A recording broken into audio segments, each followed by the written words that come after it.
दुनिया का सबसे बड़ा संगठन जो खुद को श्रीमद् भगवत गीता का सबसे बड़ा प्रचारक कहता है कि हम दुनिया के कोने कोने में जिसको भगवत गीता पहुंचाने का श्रेय जाता है वो संगठन है international society for Krishna consciousness. मुझे नहीं पता कि पिछले 50 वर्षों में उन्होंने भगवत गीता को पढ़ा भी या नहीं पढ़ा, या उसके मूल तत्व को जाना भी या नहीं जाना, क्योंकि योगेश्वर भगवान श्री कृष्ण युद्ध में खड़े होकर के कुरुक्षेत्र की रणभूमि में अर्जुन जब खड़ा हुआ है वो कह रहा है, हे भगवान श्री कृष्ण मुझको भाईचारा निभाना है, मैं भाईचारा निभाना चाहता हूं। ये सामने खड़े हुए मेरे भाई हैं, मेरे बंधु हैं, मेरे बांधव हैं, मेरे इष्ट हैं, मेरे मित्र हैं, मेरे गुरु हैं, मेरे आचार्य हैं, मेरे पूज्य हैं, मेरे बड़े हैं, मेरे सगे हैं, इनको नहीं मार सकता। तो योगेश्वर भगवान श्री कृष्ण क्या कहते हैं कि बेटा भाईचारा उससे निभाया जाता है जो भाईचारा निभाने के योग्य हो, भाईचारा उससे नहीं निभाया जाता जो तुमको चारा बनाने के लिए तत्पर खड़ा हो और चारा बना करके खाना चाहता हो। ऐसे व्यक्ति से भाईचारा नहीं निभाया जाता। लेकिन भगवत गीता का प्रचार करने वाले उस योगेश्वर भगवान श्री कृष्ण की इतनी सी मूल बात को नहीं समझ पाए, और इसीलिए उन्होंने दुनिया में एक ही बात करी। और आज सनातन धर्म को मानने वाले सभी लोग इस बात को बार बार कर रहे हैं, अपने मंदिरों से भी कह रहे हैं कि हिंदू मुस्लिम सिख ईसाई आपस में है भाई भाई। लेकिन आश्चर्य यह है कि हिंदू मुस्लिम सिख ईसाई आपस में है भाई भाई ये केवल हिंदू गाता है गीत। मुझको तो आज तक कोई ऐसा मदरसे और मस्जिद से सुनने में नहीं आता है। कृष्ण भी अर्जुन को कह रहे हैं भाईचारा निभाओ मत, इनसे भाईचारा नहीं निभाना चाहिए। लेकिन हम कह रहे हैं नहीं, हम तो इनसे निभाएंगे। और वही इस्कॉन ने किया। 1971 में जब बांग्लादेश यहां से अलग हुआ, लुटकर पिटकर लड़कर मरकर अलग हो गए, तो वहां पर बहुसंख्य इस्लामिक लोग अकाल से प्रभावित हो गए। भोजन नहीं मिल रहा था खाने के लिए। हमारे इस्कॉन के भाइयों ने, प्रभुपाद को मानने वालों ने न्यूयॉर्क में अपने म्यूजिकल कॉन्सर्ट किए, बड़े बड़े आयोजन किए, पैसा आया, उस पैसे को ला करके वहां के रहने वाले अब्दुलों में बांट दिया, उनको भोजन कराया। और अभी पिछले साल तक भी वहां अपने मंदिरों में रोजाए इफ्तार पार्टी देते रहे। लेकिन वर्तमान में क्या हालत हुई, जब विद्रोह हुआ तो सबसे पहले इस्कॉन की जगन्नाथ की मूर्तियों को ही जलाया गया।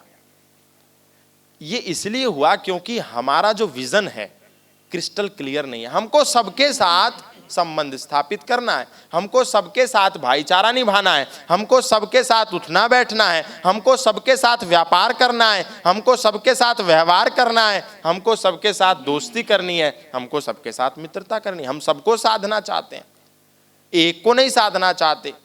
ये हमारे लिए बड़ी समस्या बन गई है। और इसीलिए नमन जी ने ये संकल्प लिया है कि हमको कम से कम बंदूक की बात ना करें, हम मिनिमम से मिनिमम क्या कर सकते हैं, मैक्सिमम तो छोड़ दीजिए, हम क्या करें क्या नहीं करें, लेकिन मिनिमम से मिनिमम हम कुछ कर सकते हैं क्या, कम से कम हमारी क्या योग्यता है, कम से कम हमारा क्या सामर्थ्य है, कम से कम हमारी क्या कैपेसिटी है। तो कम से कम लाठी तो बांट सकते हैं, बंदूक नहीं बांट सकते। तो बस वही काम हमारे नमन जी ने किया है। लेकिन ये काम केवल एक व्यक्ति का नहीं है, ये काम समाज के प्रत्येक वर्ग का है, क्योंकि लोगों के मन में घुसा पड़ा है, लोगों के मनों में ये बात घर कर गई है कि हिंदू मुस्लिम सिख ईसाई एक ही होते हैं। और ये जितने नौजवान वर्ग है ये तो इतना मानता है कि अरे all are same, Krishna, Christianity and Christ, there is no difference between these all three. हमको ऐसा लगता है, लेकिन इसलिए लगता है क्योंकि हम भगवत गीता नहीं पढ़ते। बाइबल की तो हम क्या बात करें, कुरान की तो हम क्या ही बात करें, हम अपना ही नहीं पढ़ते, पढ़ने की आदत ही नहीं है। और गलती से कोई लाकर के पढ़ने लगे तो दादी और माँ और पिता और दादा नाना बोलते हैं कि अरे महाभारत मत पढ़ना, घर में मत रखना, वरना महाभारत हो जाएगी। अब बताइए, महाभारत पढ़ने से, महाभारत घर में रखने से महाभारत होगी, या महाभारत को नहीं पढ़ेंगे तब महाभारत होगी? नहीं पढ़ेंगे तब होगी, क्योंकि पढ़ेंगे तो हमको पता चलेगा कि किससे दोस्ती रखनी है, किससे नहीं रखनी, किससे मित्रता रखनी है, किससे नहीं रखनी। इसलिए पढ़ना बहुत जरूरी, अपना भी पढ़ना है और उनका भी पढ़ना है। नहीं पढ़ेंगे तो हमको लगेगा सब एक ही है, जहां भगवत गीता ले जा रही है वहीं पर बाइबल ले जाएगी, वहीं कुरान लेके जाएगी, वहीं तौरेत लेके जाएगी, वहीं जुबैर लेके जाएगी, और हम ऐसा ही सोचते रहेंगे। इसीलिए हमारे मनों से तो अभी यही भ्रम नहीं निकला कि अरे कृष्ण को पढ़ करके भगवत गीता कोई बूढ़ों के लिए नहीं है, भगवत गीता हम सब के लिए है। कृष्ण ने तो नहीं कहा हाँ अर्जुन तू ठीक कहता है, तू नहीं लड़ना चाहता, तू मरना चाहता है, तू इनके हाथों मर जा, मार खा ले, नहीं ऐसा तो नहीं कहा।